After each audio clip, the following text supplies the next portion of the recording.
You are now listening to 15 Minutes of Fame Radio. Let's go!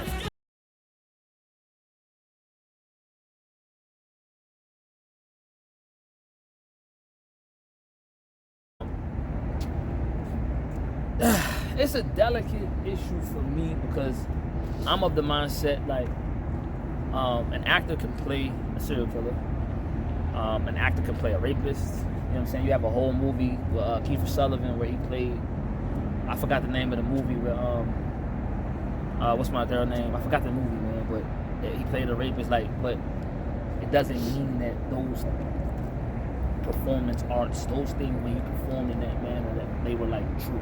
Right. So it's like it's a slippery slope with rap lyrics specifically because if you rap something 2 years ago and then it just coincidentally has circumstances that kind of line up with it that happens 2 years later, and then you try to retroactively match them up as if they coincided with one another or one was a reflection of another, and it's not because you actually recorded the lyric 2 years prior. An example would be YNW Melly.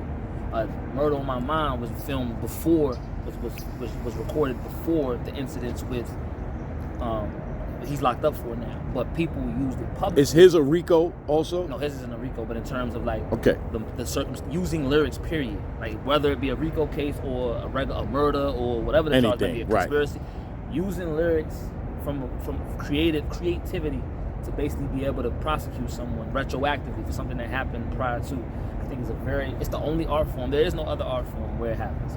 It's my point in it. And my problem isn't that, I mean, and that's not the onus lies on the artist, of course, to show discretion.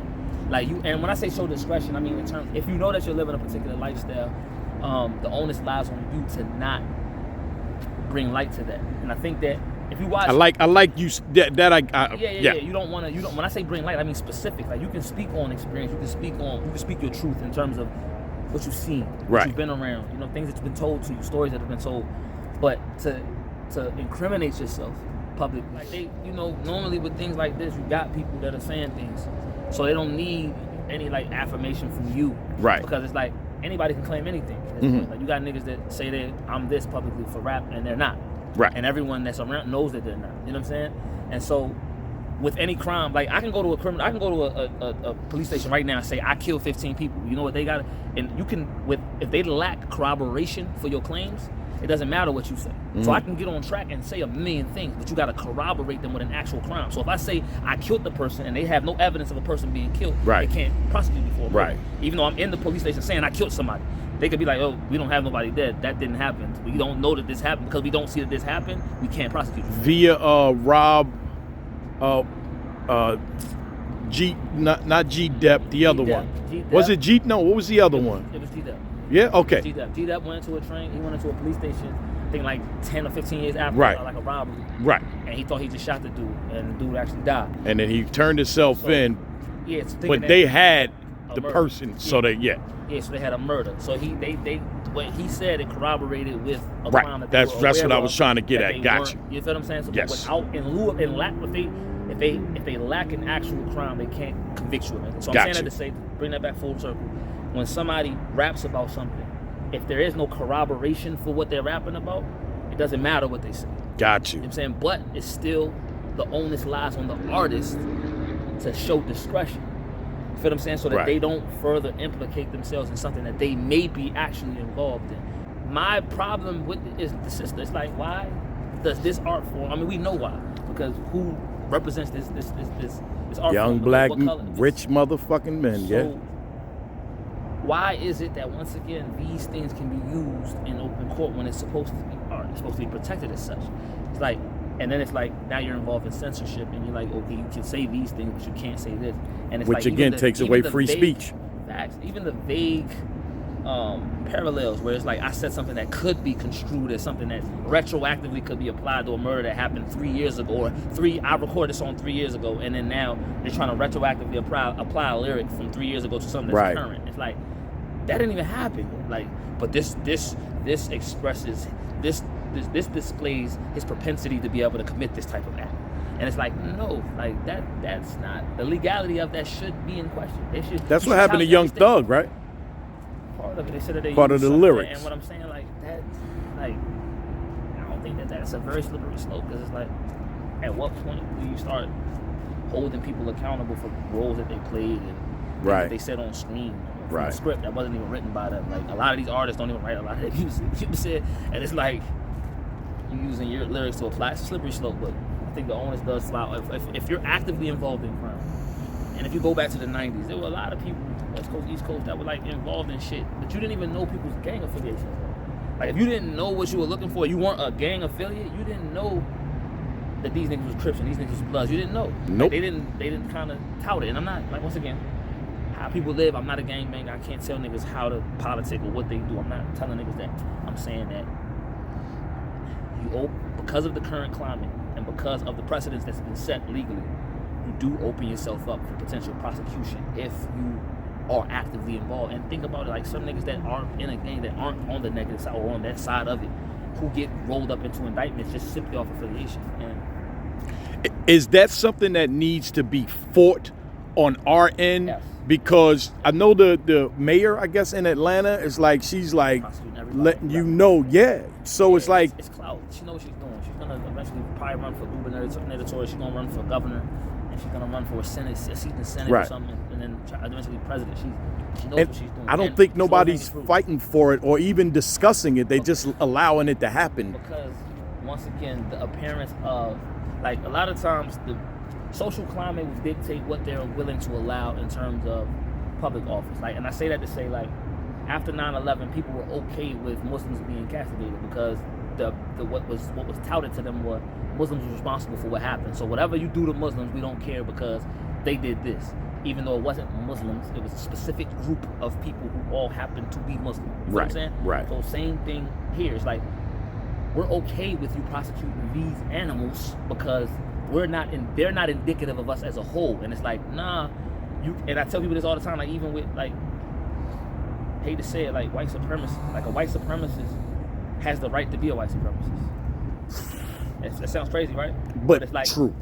If you protect your right to not be subjugated by that white supremacist, you also have to protect their right to be that. The Ku Klux Klan was like it was an organization. Yeah, that's a little bit different because what they did was they used their resources to actually continue subjugation.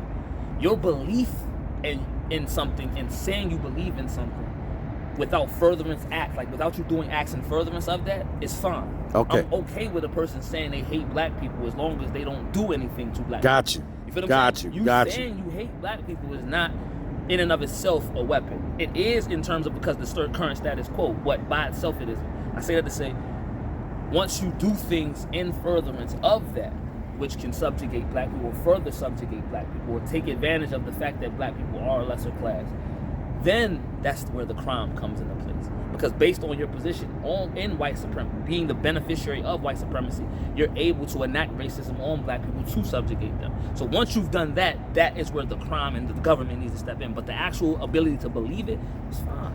You can believe that you're ignorant, you're stupid, it's anachronistic, you're caught up in something that's 400, 500 years old. You feel what I'm saying? Like, so let them think that. If that's what you want. If you want to be an unenlightened fool in the year 2022, go ahead. You know what I'm saying?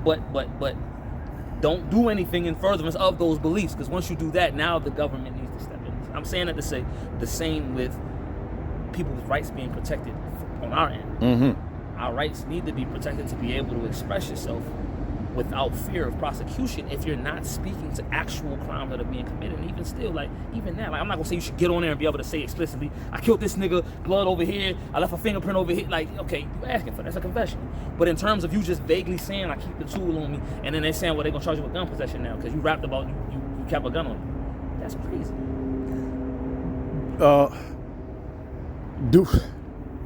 So what do we do? Do we stop? Bring awareness. Bring awareness, but do we stop? Do we start paying attention to what we're saying in the rhymes and in the songs and shit like that? The onus falls on the artist. I talk about things that I've been convicted of. Mm-hmm. I don't talk about things that I was never convicted that I did and didn't get caught for. I haven't done anything that I haven't got caught for. Everything that I've ever done in my life, I've been caught for. That's a good thing. Every crime that I've ever committed in my life, I've been arrested for. Nothing hanging over your head. That's good. I've never gotten away with a crime a day in my life. Wow. You're a bad criminal. Yes, horrible. Every time I decide to break law, I get arrested. Shit. Let's say that for the record. Right. So, what I'm saying that to say, you gotta really know.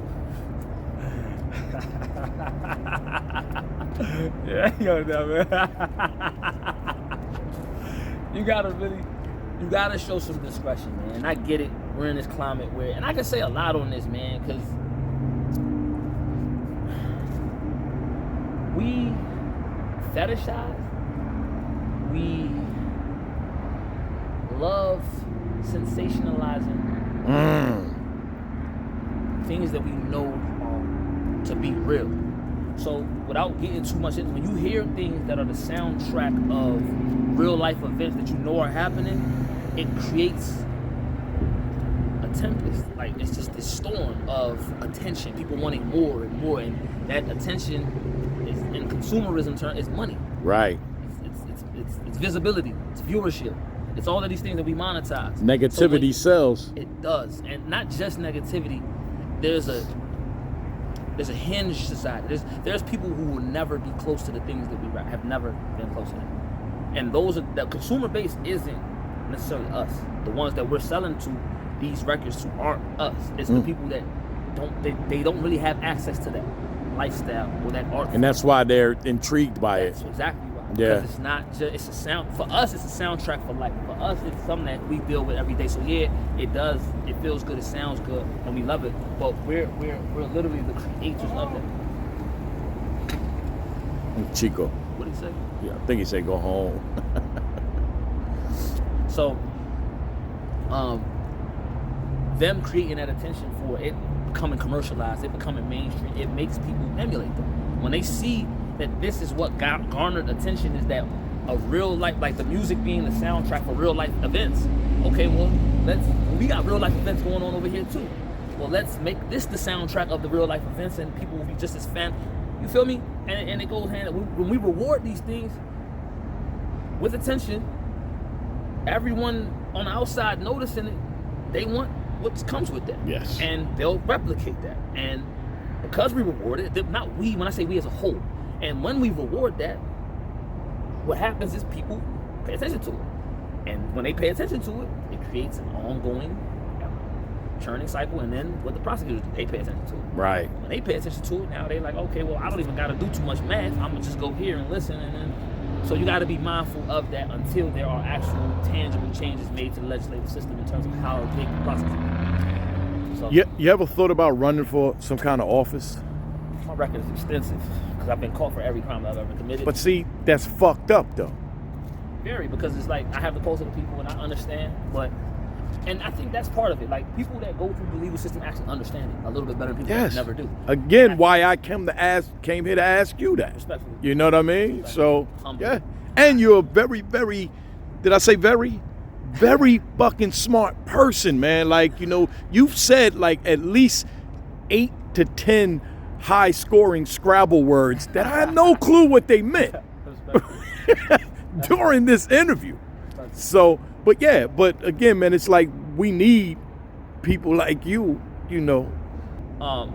But in summary, lyrics should not be able to be used in prosecution of a person unless they give explicit details for a specific action on a specific date or a specific time.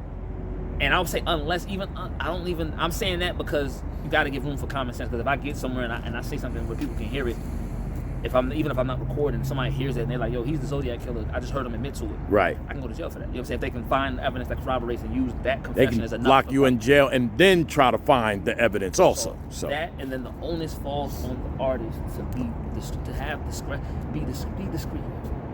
Just be discreet. Like, I know there's a potential gain by talking about real life experiences if you are, but does it weigh the risk of exposure? You're exposing yourself to potential risk of prosecution. Is that risk worth the potential reward? Right. You got niggas that don't get a million views rapping about this shit, and then that shit come up in court. Like, or your homie was in a video with a gun and they got the serial on the video, and then like they prosecute you because you're a felon and you're around it. It's called constructive possession. You know what I'm saying? And then you going to jail because you was around a gun in a video because it looked good, and this is the way out. You know what I'm saying? Right.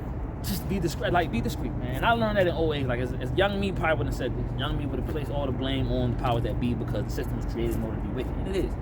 But older me also understands that the system is wicked, but you're not gonna elicit any change from that system by falling victim to it. Right. Oh, you're just feeding the fire. So your older me understands that, and I implore all my young MCs, artists out there, just be discreet, man. Be discreet, man. Be safe. Thank you very much, brother. I thank you for the opportunity to speak, man. Yeah, I was very insightful, man, and I think a lot of people need to hear this. So, respectfully, man. Yeah. Shout out the platform. Shout out Uncle Ra. Shout out Edie Amin. Shout out Surf, man. Free Surf, man. Yeah, man. Free Surf, brother. Keep your head up, Surf. Yeah, for sure, man. 15 minutes of fame. You are now listening to 15 Minutes of Fame Radio. Let's go.